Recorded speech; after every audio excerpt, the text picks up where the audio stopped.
नमस्कार मंडळी, मी रोहिणी तुमचं सगळ्यांचं स्वागत करते आपल्या चॅनलवरती. आज वटपौर्णिमा असल्यामुळे आम्ही सगळे वडाच्या झाडाची पूजा करायला गेलो होतो. तसं वडाचं झाड आमच्या सोसायटीच्या बाहेर एक कुंडीमध्ये ठेवलं होतं. मोठं वडाचं झाड होतं, पण तिथं जायला काही आम्हाला पॉसिबल नव्हतं, कारण आपलं बाळ छोटं आहे आणि एवढ्या दूर जाणं, बाळ रडायला लागलं, त्याला घेऊन पण जाता येत नव्हतं आणि त्याला ठेवून पण जाता येत नव्हतं. म्हणून यावेळी आम्ही ना इथेच सोसायटीमध्येच पूजा केली. आधी इथं आरतीचे ताट वगैरे घेऊन सगळी तयारी झाली. पुरणपोळी बनवताना आज काही मी शूट घेतलाच नव्हता, कारण जरा गडबडच होती. आता खरं सांगायचं तर इथे ना पूजेला आम्ही सोसायटीमधल्या सगळ्या मिळून जाणार होतो.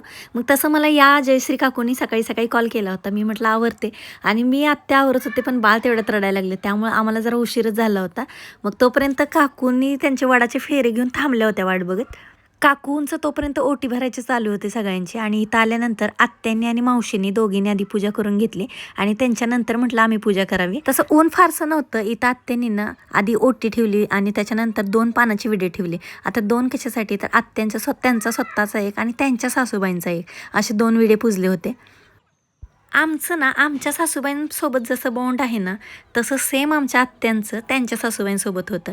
आणि आता ना संक्रांत आली किंवा वटपौर्णिमा आली तर आत्या त्या सवाश नव्हत्या, त्यामुळे ना त्यांचा विडा नेहमी पुजतात. संक्रांतीला पण त्यांचा विडा पुजतात आणि इथं वटपौर्णिमेला पण त्यांचा विडा पुजतात, आणि त्यामुळे त्यांची आठवण अजून आमच्या मनात पण ताजी आहे आत्यांच्या. आणि इथं सुरेखा मावशी आणि आत्या दोघींनी वडाला प्रदक्षिणा मारून घेतल्या, आणि त्याच्यानंतर तोपर्यंत आम्ही इथं थांबलेलो. आत्यांचं झालं की आम्ही पण पूजा करून घेणार होतो. आणि आज सकाळपासूनच ना मी आणि आत्यानी दोघींनी पण ताईला खूप मिस केलं होतं. तसं तर आत्या आणि ताई जर वटपौर्णिमेला सोबतच असते. याच वेळी आत्या पहिल्यांदा माझ्यासोबत होत्या. आणि दुसरं म्हणजे लॉकडाऊनमध्ये मात्र आम्ही सगळे वटपौर्णिमेला सोबत असायचो, म्हणजे तिघी पण सोबत असायचो. त्यामुळे खूप मजा यायची. सणवार आले की खूप मजा यायची, सगळे आम्ही तिघी सोबत असलं की.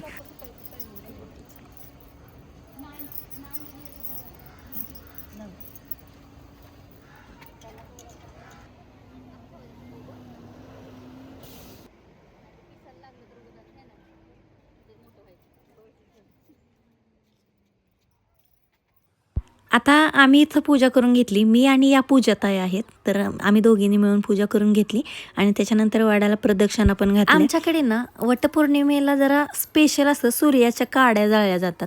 आता सूर्याच्या काड्या त्या शेतामध्ये असतात, तर आत्याने येताना ताईच्या व्हिडिओत किंवा ताईने टाकलेल्या व्हिडिओत तुम्ही बघितलं असेल की आत्याने वटपौर्णिमेहून आठवणीने त्या काड्या आणल्या होत्या.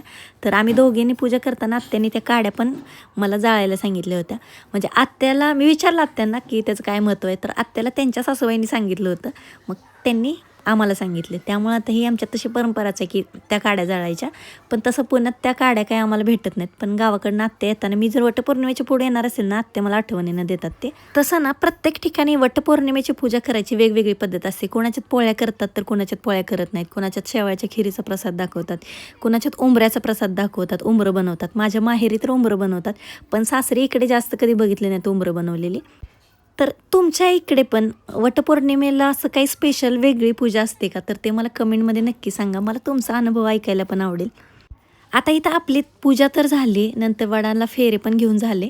त्याच्यानंतर सगळ्या सवाष्ण बायका आम्ही एकमेकींना हळदी कुंकू लावून आंब्यानं ओटी भरतात. आता बाळामुळं ना आम्हाला यायला थोडासा उशीर झाला होता, त्यामुळे ना या बाकीच्या आमच्या सोसायटीमधल्या सगळ्याजणी थांबल्या होत्या ओटी भरायसाठी. त्यांची पूजा करून झाली होती तरी पण थांबल्या होत्या. मग आम्ही आल्यानंतर सगळ्यांनी एकमेकींची ओटी भरली आणि त्याच्यानंतर मग आम्ही सगळे घरी आलो होतो.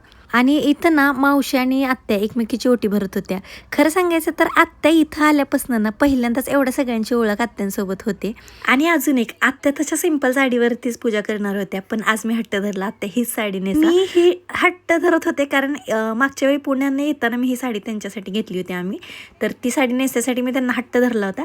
आणि मग मला नाराज नको करायला म्हणून परत त्या साडी नेसल्या आणि तयार होऊन आल्या खाली. आणि सकाळच्या शॉर्ट व्हिडिओमध्ये मी विचारलेलं आत्या कशा दिसत, तुम्ही एवढ्या कमेंट केल्या ना, त्या सगळ्या मी आत्याला वाचून दाखवणार आहे, आणि आत्यांचं काय रिप्लाय ते पण मी तुम्हाला सांगेन. आणि खरं तर त्या साडीमध्ये ना त्या खूप सुंदर दिसत होत्या. आता व्हिडिओपेक्षा पण ना समोरून अजून छान दिसत होत्या. आणि मला समाधान म्हणजे त्यांनी माझा हट्ट पुरवला होता, त्याच्यामुळे मला अजून छान वाटत होतं. आता जशी माझी फॅमिली तुम्हाला माहिती आहे, तर माझी फॅमिली तुम्हाला खूप आवडते, तशी इथे सोसायटीमध्ये पण आमचं एक मैत्रीचं नातं आहे सगळ्यासोबत, आणि सगळे एकमेकांना सपोर्ट करतात. स्पेशली जसं मी यूट्यूब चॅनल चालू केलं होतं किंवा ग्रो करायचा प्रयत्न करत होते, तेव्हापासून या सगळ्यांनी मला नेहमी सपोर्ट केला आहे. आणि स्पेशली कधी वटपौर्णिमा असली, संक्रांत असली किंवा श्रावणातले कुठले सण असतील, तर आम्ही सगळे मिळून एकत्र येऊन ते साजरे करत असतो. आणि एरवी काय होतं की कोणालाच वेळ नसतो, प्रत्येकजण आपल्या आपल्या कामात बिझी असतो. पण असल्या सणाच्या निमित्तानं, हे जे सण असतात ना, त्याच्या निमित्तानं मात्र आम्ही नेहमी एकत्र येत असतो. आणि आजच्या वटपौर्णिमेविषयी सांगायचं झालं तर वटपौर्णिमा खरं तर सावित्रीचं जे प्रेम होतं, विश्वास होता ना, तर त्याची आठवण करून देणारा तसा सण आहे. आणि आपण सगळेच वटपौर्णिमे दिवशी आपला संसार सुखी होण्याची प्रार्थना करत असतो, नवऱ्याला दीर्घायुष्य मिळावं म्हणून प्रार्थना करत असतो. आणि अजून एक महत्त्वाचे म्हणजे संसार सुखी होण्यासाठी ना, खरं तर नुसतं प्रेम पुरेसं नसतं, तर एकमेकांविषयी आदर असणं तितकंच महत्त्वाचं. आणि सगळ्यात महत्त्वाचं म्हणजे समजूतदारपणा. तर दोघांमध्ये ना एक जण कोण तर जास्त समजूतदार असेल ना, तरी संसार खूप सुखाचा होतो. आणि अजून एक महत्त्वाची गोष्ट म्हणजे सकाळी जो शॉर्ट व्हिडिओ मी अपलोड केला ना, त्याच्यामध्ये एका ताईने कमेंट केली की तू हिरव्या बांगड्या घालायला पाहिजे होत्या. तर ताई बरोबर आहे, मला पण हिरव्या बांगड्या खूप आवडतात. पण राधा लहान आहे ना, तर तिला हातावर घेता कधी कधी ना आपल्या बांगड्या तिच्या डोक्याला रुततात असं वाटतं मला, म्हणून ह्या साध्या सिंपल बांगड्या मी घातल्या होत्या. पण पुढच्या वर्षी मात्र मी नक्की लक्षात ठेवीन हे सगळं. आणि राधाला घरी ठेवून आल्यामुळे नाही का, मैत्रिणीकडे ठेवून आल्यामुळे ना, इथं माझं सारखं लक्ष फोनकडे असायचं. म्हणजे कॉल येतोय काय, राधा उठते का झोपेतनं, असं अर्ध लक्ष माझं तिच्याकडेच लागलं होतं. आणि इथं पुण्यामध्ये रोज पाऊस येतोय, पण आज नेमकी पूजेच्या वेळी पाऊस उघडला होता, त्यामुळे निवांत पूजा पण झाली होती आमची. आणि पूजा करायला फारशी काही गर्दी पण नव्हती. आणि बाहेर जेव्हा मोठ्या वडाच्या झाडाला जातो तिथं नीट पूजा पण करायला होत नाही, एवढी गर्दी असते. तर इथं गर्दी नसल्यामुळे छान आमची पूजा पण झाली. खूप दिवसातून मी खाली आले होते. तसं तर बाळ झाल्यापासून मी काही जास्त खाली यायलाच नाही. आज खूप दिवसातून आले, पण सगळ्यांच्या गाठीभेटी झाल्या. आणि दुसरं म्हणजे आज मेघनाताई आणि सुनीताताई या दोघी नव्हत्या, त्यांना पण मी खूप मिस केलं होतं. आता सगळ्यांच्या आशीर्वाद तर आज भेटलेच होते. आणि दुसरं महत्त्वाचं म्हणजे काय झालं माहिती आहे का, मी राधाला माझ्या एका दुसऱ्या मैत्रिणीकडे भाग्यश्रीताईकडे ठेवलं होतं. आणि त्यांना राधा झोपली होती, त्यांना सांगितलेलं मी 10च मिनटात येते, फक्त राधा उठली तर मला कॉल करा. आणि मग भाग्यश्रीताईंचा कॉल आला की मी सगळं जिथल्या तिथं ठेवलं ना, आधी पळत वरती गेले. आणि तोपर्यंत राधा त्यांच्या मांडीवर झोपली होती. आणि झोपली होती म्हणून मग परत खाली आले. मग परत एकदा सगळ्यांची राहिलेली ओटी भरली, थोडीफार फोटो काढली सगळ्यांनी मिळून. आणि त्याच्यानंतर मग परत रिटर्न. आणि माझ्या सोसायटीमधली ही फॅमिली माझी तुम्हाला कशी वाटली ते पण मला कमेंटमध्ये सांगा. आणि आपला हा जो व्हिडिओ आहे ना, त्याला हाईप नक्की करा, म्हणजे नवीन लोकांपर्यंत अजून आपला व्हिडिओ पोहोचेल. आणि जर व्हिडिओला अजून पण सबस्क्राईब केलं नसेल तर नक्की सबस्क्राईब करा. चला आता भेटूया पुढच्या ब्लॉगमध्ये. बाय.